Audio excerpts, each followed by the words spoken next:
So guys, so today meron akong cube from Moyu. It's Maylong 3MP2 standard and UV coated. So enjoy the video guys. This is it. So now we're gonna open it.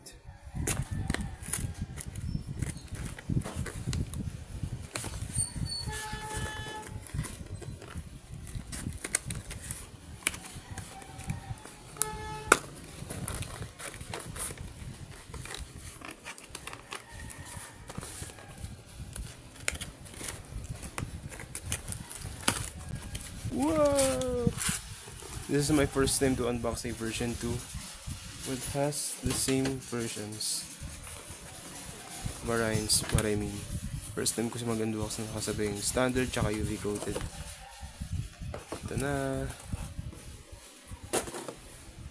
So, ito yung standard guys. Ito, ang gate ng box So, ito po yung UV coated. So, meron tayong freestand. Sa side muna natin yung UV coated. So, let's try this first.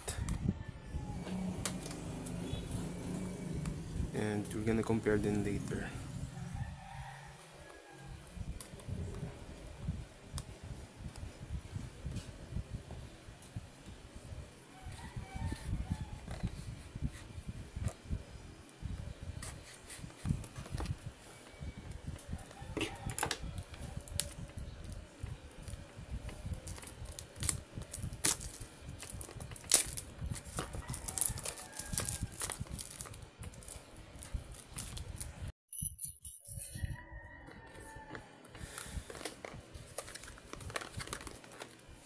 Nandito yung cube.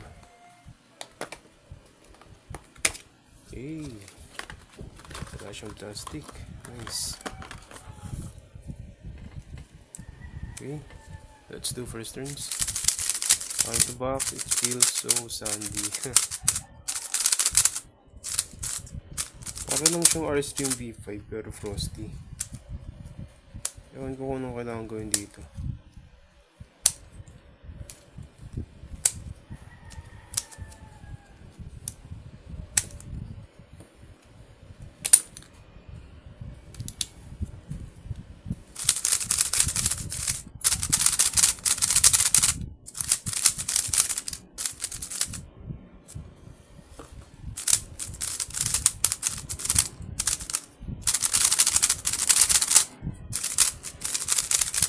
Not bad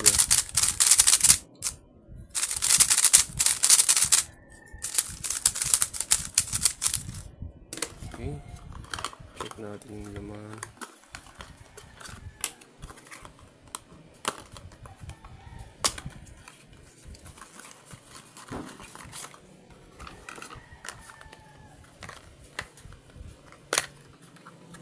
Okay, meron tayong screwdriver tsaka pamphlet. Walang kwenta. Let's put it back where it belongs.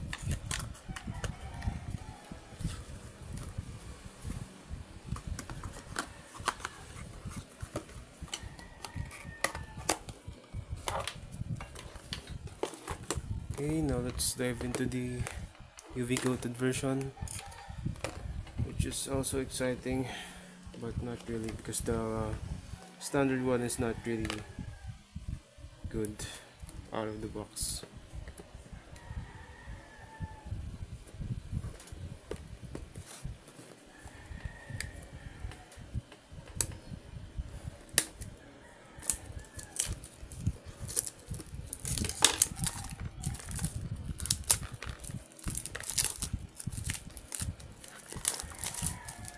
Okay, looks like this box is more shinier than the one that oh no, it's just the same. So yung ano niya, kanan, merong pagka-shiny effect at yung kaliwa niya yung meron.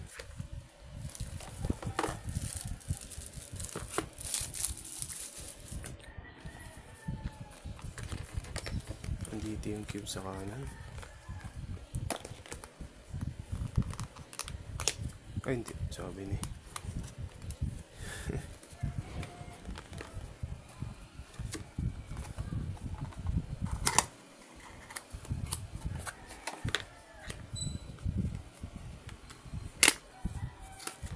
So ito naman naka-plastic.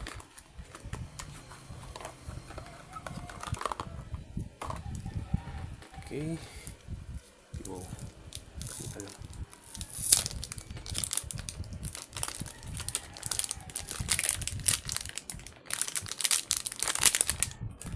Okay. This is shiny, man. Super duper shiny. Look at that. Look at that dazzling one.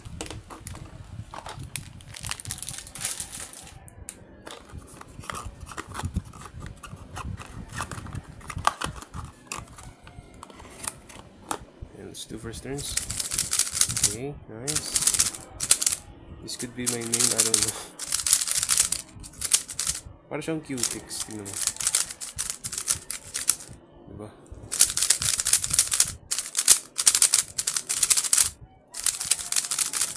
Pakiramdam siya na para siyang babasagin. Yung external niya. Pag iniikot. Parang gusto ko siya yung benta, ang pangit. Hindi, joke ang pangit talaga. Maganda yung stable siya, pero ang cheap niya ang gamitin. Pero I mean, mas maganda pa siya sa ano, Gun 356 maglev. Mas naiikot ko siya ng maayos.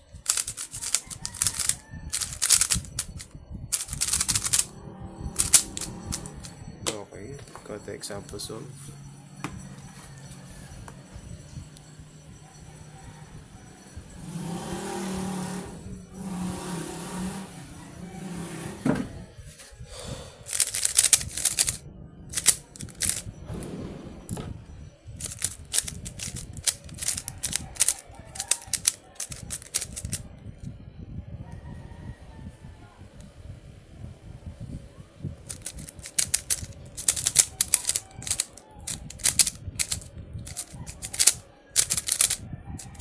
Styrofoam 1093.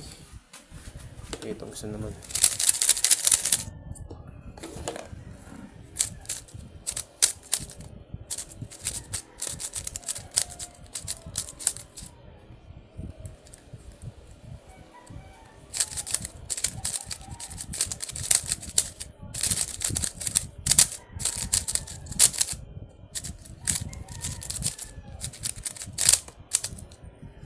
Okay, that's it for today's video. Hope you guys enjoyed. Don't forget to like, comment, share, and subscribe. Bye. Peace.